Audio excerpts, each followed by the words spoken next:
Shalom dan selamat bertemu sekali lagi kepada semua jemaat Tuhan yang saya kasihi. Sebelum kita mendengarkan firman Tuhan, mari saya ajak kita semua berdoa bersama-sama. Bapa di surga, kami mengucap syukur dan berterima kasih untuk sekali lagi dapat bersama-sama dengan semua jemaat Tuhan di dalam talian maupun di rumah atau di gereja untuk beribadah, memuji, menyembah, bahkan mendengar kebenaran firman Tuhan. Hamba-Mu yang datang menghampiri Engkau saat ini, mohon kiranya mengurapi setiap perkataan yang keluar dari bibir lidah hamba-Mu, agar semua jemaat Tuhan yang mendengar akan diberkati. Urapi untuk kemuliaan nama Tuhan. Terpujilah Engkau Bapa. Dalam nama Yesus kami berdoa dan mengucap syukur. Amin. Kepada semua jemaat Tuhan, kesempatan ini saya ingin mengucapkan selamat menyambut Hari Kemerdekaan Malaysia. Kita bersyukur kepada Tuhan karena Tuhan telah memelihara negara kita dan negeri kita, Sabah, bahkan bangsa kita. Tapi juga saya juga ingin mengambil kesempatan untuk mengucapkan selamat menyambut Hari Kemerdekaan Indonesia ke-75 kepada semua jemaat-jemaat kita yang berwarga negara Indonesia. Sehubungan dengan itu saudara, saya ingin supaya mari kita belajar firman Tuhan bersama-sama. Hari ini saya akan menyampaikan satu firman Tuhan yang bertajuk hidup di dalam kemerdekaan.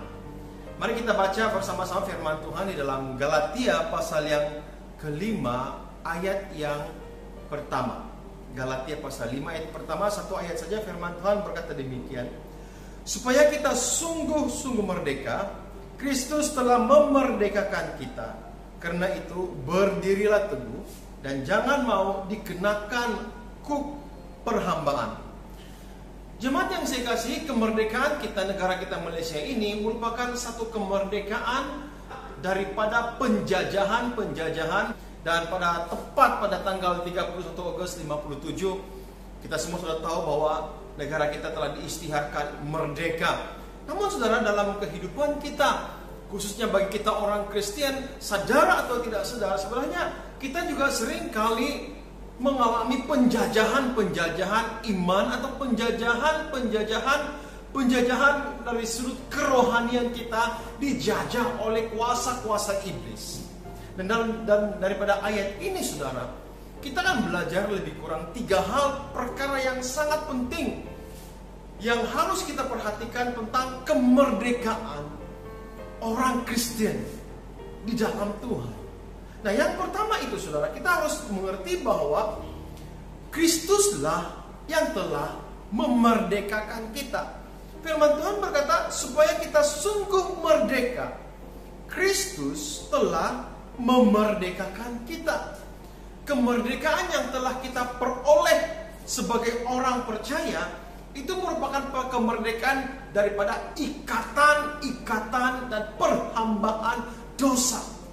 Sejak dari Adam dan Hawa, semua orang-orang itu diikat dengan dosa, dan hanya melalui kematian Tuhan Yesus Kristus di kayu salib yang telah mati dan darahnya itu menyucikan, maka telah menebus kita daripada ikatan dosa dan memerdekakan kita. Makanya saudara, ada keperluan untuk kita terus mengekalkan, untuk terus tinggal di dalam kemerdekaan yang Tuhan telah berikan kepada kita. Yang pertama itu saudara, kita harus tetap tinggal di dalam Yesus. Saya baca dalam Yohanes pasal yang ke-8 ayat 31 hingga 32. Ini Yesus berkata seperti ini. Maka katanya kepada orang-orang Yahudi yang percaya kepadanya, jikalau kamu tetap dalam firman-Ku, kamu benar-benar adalah murid-Ku, dan kamu akan mengetahui kebenaran, dan kebenaran itu akan memerdekakan kamu.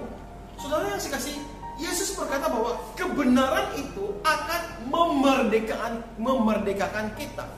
Kebenaran apa? Kebenaran firman Tuhan. Makanya Yesus berkata untuk kita tetap tinggal di dalam Yesus, di dalam kemerdekaan. Firman Tuhan berkata, tinggal di dalam firman Tuhan, bahkan tetap hidup di dalam firman Tuhan. Yesus berkata, maka kamu adalah murid. Perkara yang kedua, untuk kita tetap tinggal di dalam kemerdekaan yang Tuhan telah berikan kepada kita, kita harus dipimpin oleh Roh. 2 Korintus pasal 3 ayat 17 berkata, sebab Tuhan adalah Roh, dan di mana ada Roh Allah, di situ ada kemerdekaan. Nah, Alkitab menjelaskan kepada kita, di mana ada Roh Allah, di mana ada Roh Kudus, di situ sentiasa kemerdekaan itu ada pada orang itu. Makanya saya mendorong kepada semua jemaat Tuhan, mari tetap tinggal di dalam firman Tuhan dan izinkan kehidupan kita itu dipenuhi, sentiasa dipenuhi oleh Roh Kudus. Karena di mana Roh Allah berada, kemerdekaan itu tetap nyata. Kita berada di rumah, kita berada di tempat kerja, atau di pada bila-bila masa sekalipun, mari pastikan hidup kita sentiasa dipenuhi oleh Roh. Perkara yang kedua, saudara, kita harus perhatikan juga bahwa dalam menurut firman Tuhan ini, untuk kita sentiasa mempertahankan kemerdekaan kita sebagai orang percaya, Paulus berkata, berdiri teguh. Tetap berdiri teguh. Nah, apabila kita bercakap tentang berdiri teguh, ada satu ayat firman Tuhan yang begitu baik yang harus kita pelajari. Itu di dalam Matius pasal yang ke-7 ayat 24 hingga ayat yang ke-27. Saya baca firman Tuhan berkata, setiap orang yang mendengar perkataanku dan melakukannya, ia sama dengan orang yang bijaksana yang mendirikan rumahnya di atas batu. Kemudian turunlah hujan dan datanglah banjir. Lalu angin melanda rumah itu, tetapi rumah itu tidak roboh sebab didirikan di atas batu. Ayat yang ke-26, tetapi setiap orang yang mendengar perkataanku ini dan tidak melakukannya, ia sama dengan orang yang bodoh yang mendirikan rumahnya di atas pasir. Kemudian turunlah hujan dan datanglah banjir. Lalu angin melanda rumah itu hingga rubuhlah rumah itu, dan hebatlah kerusakannya. Saudara, melalui petikan ini, saudara, ada dua gambaran kehidupan orang Kristen, bagaimana ia berdiri. Yang pertama, orang yang berdiri teguh adalah orang yang mendengar perkataanku dan melakukannya. Mendengar perkataan Yesus dan melakukannya. Dalam poin yang pertama, saya telah jelaskan bahwa untuk tetap menikmati kemerdekaan Tuhan, harus tinggal di dalam firman Tuhan. Dan firman Tuhan itulah yang membuatkan kita dapat berdiri teguh apabila kita mendengar dan kita melakukannya. Bukan hanya mendengar, tapi kita mempraktikannya. Sekarang ini ramai orang yang suka menjadi pendengar, tapi tidak suka melakukannya. Nah, orang seperti ini adalah orang yang saya katakan tidak teguh, tidak mampu untuk berdiri teguh. Dalam ayat yang ke-26 hingga yang ke-27, firman Tuhan berkata, setiap orang yang mendengar perkataanku ini dan tidak melakukannya, ia sama dengan orang yang bodoh, yang mendirikan rumahnya di atas pasir. Kemudian turunlah hujan dan datanglah banjir. Lalu angin melanda rumah itu hingga rubuhlah rumah itu, dan hebatlah kerusakannya. Nah, saudara, jelas, saudara, untuk menikmati kemerdekaan kita harus berdiri teguh. Dan cara kita berdiri teguh adalah mendengar dan melakukan firman Tuhan. Alkitab berkata orang yang melakukan ini seperti membina sebuah rumah di atas dasar batu yang kokoh, yang kuat, yang teguh. Tetapi orang yang mendengar dan tidak melakukannya, Alkitab berkata orang ini adalah orang yang bodoh, yang mendirikan rumahnya di atas pasir. Nah, saudara yang saya kasih dalam nama Tuhan, mari kita respon, mari kita ambil pengajaran Alkitab ini, tetap berdiri teguh untuk terus menikmati kemerdekaan yang Tuhan telah berikan kepada kita. Perkara yang ketiga dan yang terakhir yang saya ingin sampaikan, untuk kita terus sungguh-sungguh merdeka, untuk kita mempertahankan kemerdekaan ini, saudara. Perkara yang ketiga itu, jangan kita mau lagi diperhamba. Dalam Galatia pasal 5 ayat yang pertama tadi, firman Tuhan memberi tahu kepada kita bahwa jangan mau lagi dikenakan kuk perhambaan. Saudara, apa maksudnya kuk? Kuk ini maksudnya, saudara, ada sebuah kayu yang diletakkan di atas kepala lembu atau kerbau, dan beban itu di atas leher lembu atau kerbau itu digunakan untuk membajak atau melakukan aktiviti tanaman atau pertanian. Itu terletak di kepala lembu. Nah, dalam Alkitab ada dua jenis kuk yang selalu dikenakan kepada orang-orang Kristen. Kuk yang pertama itu ialah kuk yang datang daripada Tuhan. Mari saya baca satu ayat yang sangat menarik di dalam Matius pasal 11 ayat 29 berkata, "Pikulah kuk yang kupasang dan belajarlah dariku, karena aku lemah lembut dan rendah hati, dan jiwamu akan mendapat ketenangan." Kuk yang pertama ini, saudara, itu Tuhan sendiri yang letak di atas kepala atau bahu kita, leher kita, beban ini. Tuhan berkata bahwa pikulah kuk itu, karena kuk itu menurut firman Tuhan bebannya ringan. Orang yang memikul kuk itu akan mendapat ketenangan.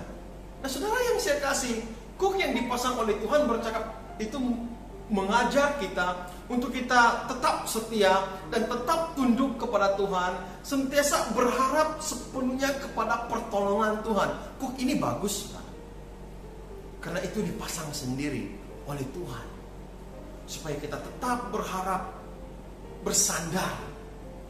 Iman kita dilatih dari hari ke hari, karena itu dari Tuhan. Tapi ada satu kuk lagi, saudara, itu bukan dari Tuhan. Kuk ini adalah kuk perhambaan dosa. Kuk perhambaan dosa ini membuatkan orang percaya itu tunduk kepada kekuasaan iblis. Kuk perhambaan dosa ini membuatkan seorang itu sentiasa melakukan dosa, sungguh pun dia telah bertobat, tapi melakukan lagi. Kenapa? Kuk itu masih ada. Kuk perhambaan dosa itu masih ada. Masih diperhamba oleh dosa, padahal telah dimerdekakan. Saya sering kali temukan orang seperti ini, yang telah dimerdekakan dari dosa, tetapi masih berada di bawah kuk dosa. Makanya Yesus berkata dalam Yohanes pasal 8 ayat 34. Firman Tuhan berkata, kata Yesus kepada mereka, "Aku berkata kepadamu sesungguhnya, setiap orang yang berbuat dosa adalah hamba dosa." Nah, satu cara untuk kita boleh bebas dari hamba dosa, pertama, pertahankan kemerdekaan itu. Mari kita buang kuk perhambaan dosa itu, tinggalkan dan mohon pelepasan daripada Tuhan, supaya kita sungguh-sungguh menjadi orang yang merdeka di dalam Tuhan. Saya pernah melihat, saudara, orang yang diperhamba oleh kuk perhambaan ini, kehidupannya sungguh kucar kacir, tetapi datang ke gereja dan terus melayani, tapi masih diperhamba dengan dosa. Saudara, kita telah dimerdekakan oleh darah Yesus. Kita telah dibeli, kita telah ditebus oleh darah Yesus. Orang yang paling malang di dunia ini adalah orang-orang yang telah ditebus oleh Yesus melalui darahnya, namun masih lagi menyerahkan dirinya untuk diperhamba dengan dosa. Orang yang seperti ini harus bertobat di hadapan Tuhan. Saudara, mari nikmati kemerdekaan yang Tuhan telah berikan kepada kita. Alkitab berkata, marilah kita menanggalkan semua beban dan dosa yang begitu merintangi kita, dan berlomba dengan tekun dalam perlombaan yang diwajibkan bagi kita. Saya mendorong ke semua jemaat Tuhan, mari nikmati kemerdekaan sepenuhnya. Nikmati kemerdekaan itu sesungguhnya. Karena Kristus telah memerdekakan kita dan tetap berdiri teguh. Berdiri atas batu karang yang teguh, seperti membina sebuah rumah di atas batu, bukan di atas pasir. Dan jangan mau lagi diperhamba oleh dosa, karena Yesus telah memerdekakan kita. Saya mendorong semua jemaat Tuhan, mari serahkan hidup kita ke dalam tangan Tuhan. Izinkan roh Tuhan memenuhi hati kita, agar kita terus menerus dimerdekakan, menikmati kemerdekaan yang dari Tuhan. Mari kita berdoa bersama-sama. Kami bersyukur Tuhan, karena pada hari ini kami boleh memperingati kemerdekaan negara kami Malaysia yang ke-62 tahun. Namun pada masa yang sama kami ingin berdoa supaya kehidupan kami juga terus menikmati kemerdekaan yang Tuhan telah lakukan 2000 tahun yang lalu di atas kayu salib untuk menebus kami dari segala dosa-dosa yang kami lakukan. Terpujilah Engkau Tuhan. Terima kasih untuk firman-Mu yang mengajar kami untuk menjaga dan mempertahankan kemerdekaan kami sebagai orang yang percaya di dalam Kristus. Hamba-Mu sudah berhenti berkata-kata. Hamba-Mu berdoa, berkati semua yang telah mendengar. Bagi mereka yang masih diikat dengan dosa, lepaskan mereka di dalam nama Yesus Kristus.